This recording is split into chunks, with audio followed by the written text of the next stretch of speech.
Hello and welcome again to Pathfinder. LIC का जो IPO आया था, इंडिया का सबसे बड़ा आईपीओ साबित हुआ था। पेटीएम का भी लगभग 18,000 करोड़ के आसपास था। उसके बाद एलआईसी का आईपीओ यहाँ पे अराउंड 21,000 करोड़ के आसपास रहा।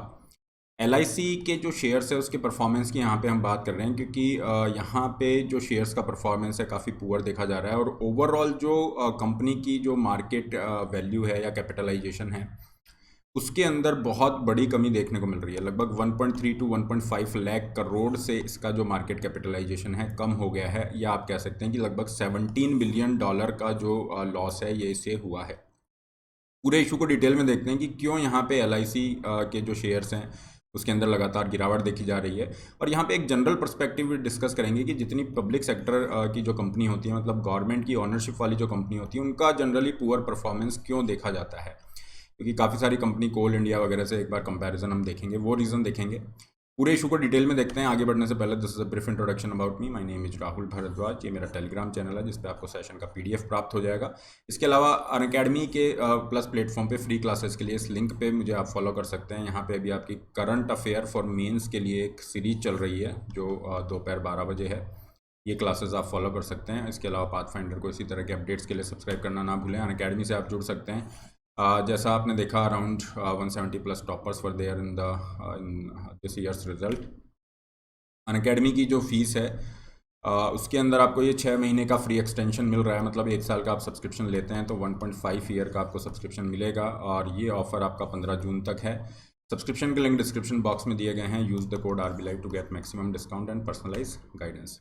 देखिए, एलआईसी जैसा आप सभी जानते हैं इंडिया के अंदर सबसे बड़ी इंश्योरेंस कंपनी है।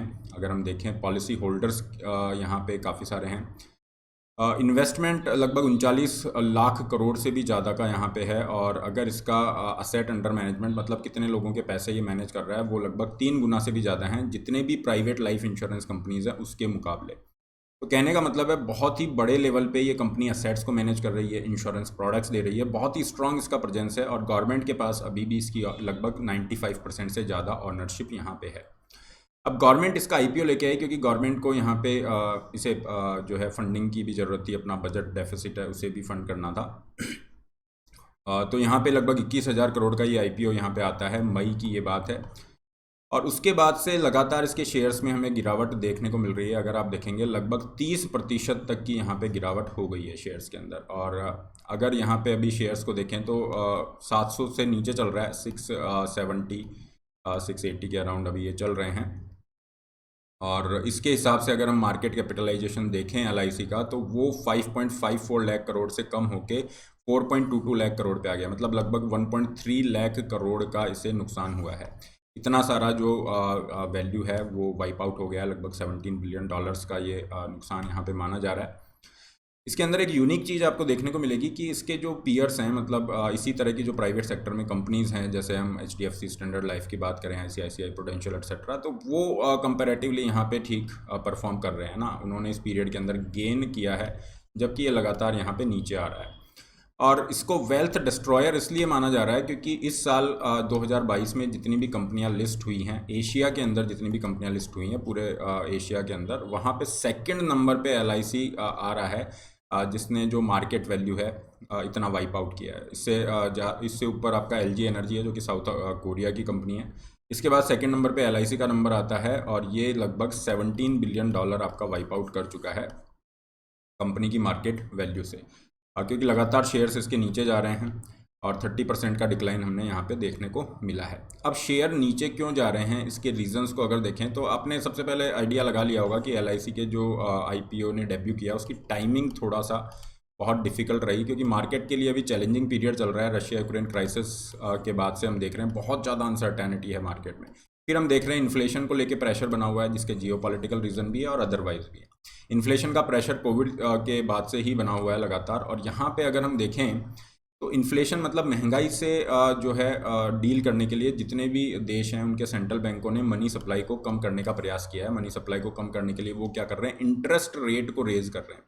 अब इंटरेस्ट रेट यहाँ पे मान लीजिए यूएसए की तरफ से अगर बढ़ा दी गई है, तो वहाँ से जो इन्वेस्टर हैं, जो इंडिया में इन्वेस्ट कर रहे हैं, जो पोर्टफोलियो इन्वेस्टर्स हैं, बाहर से जो भी इन्वेस्ट कर रहे हैं, तो उनकी तरफ से वो इन्वेस्टमेंट कम रहेगा, या उन्होंने जो इंडिया में इन्वेस्ट किया हुआ है यहाँ से कैपिटल बाहर जाना स्टार्ट होगा, जिसे हम कहते हैं फ्लाइट ऑफ कैपिटल, क्योंकि इंटरेस्ट रेट वहाँ पे महंगा हो गया है, कॉस्ट ऑफ कैपिटल बढ़ गई है।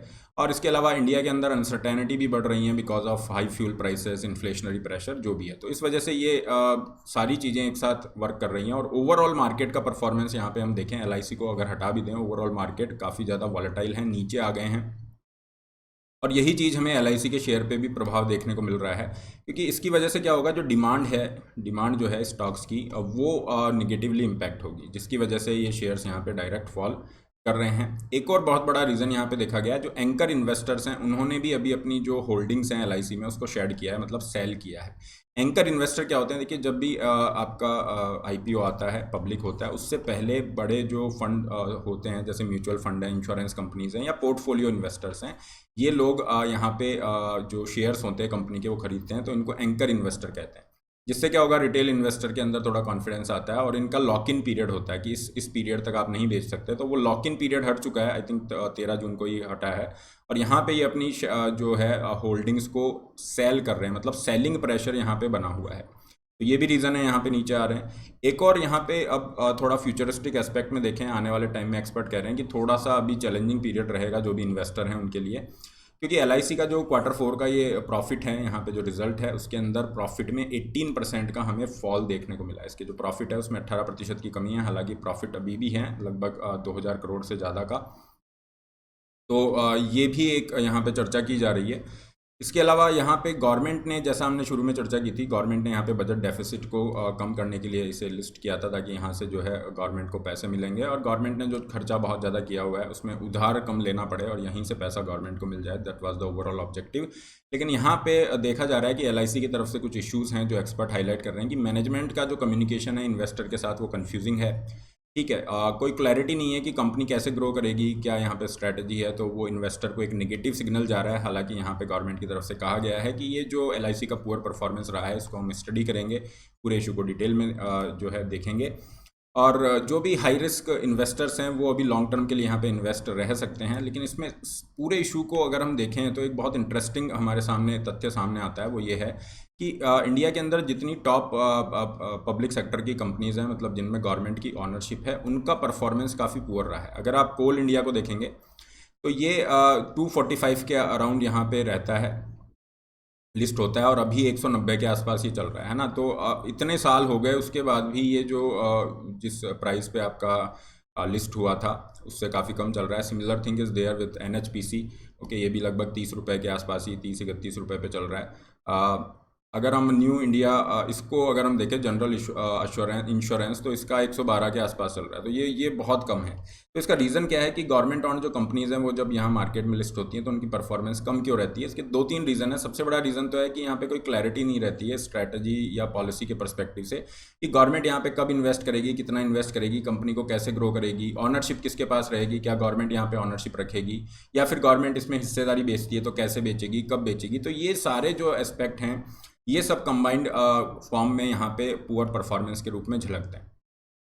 तो यही रीज़न है कि LIC के साथ ऐसा ना हो, इसलिए गवर्नमेंट कह रही है कि हम इस पूरे इशू को देखेंगे। वी आर होपफुल कि LIC आने वाले टाइम में यहाँ पे अच्छा परफॉर्म करे, क्योंकि इन्वेस्टर्स ने काफ़ी इन्वेस्ट किया हुआ है। 30% डिक्लाइन होना मतलब अगर किसी व्यक्ति ने 10 लाख इन्वेस्ट किया है तो उसको 3 लाख का नुकसान हो रहा है, up to 3 lakh.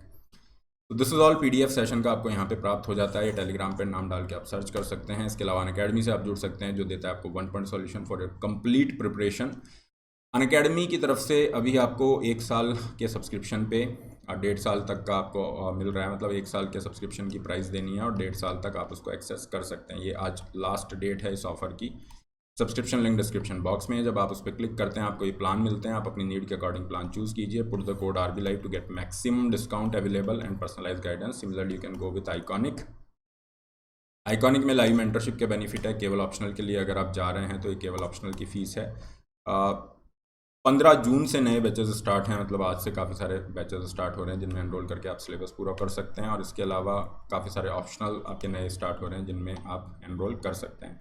Doubt clarification के लिए अलग से टीम है, 0% EMI ऑप्शन भी आपको मिलता है, और हर संडे आपका सुबह 11 बजे गेमीफाइड बैटल स्कॉलरशिप टेस्ट रहता है, इसमें आप पार्टिसिपेट कर सकते हैं। Again link will be there in description box. Pathfinder current affair से भी आप जुड़ सकते हैं। That's all for today. Don't forget to like share subscribe. All the best. Have a great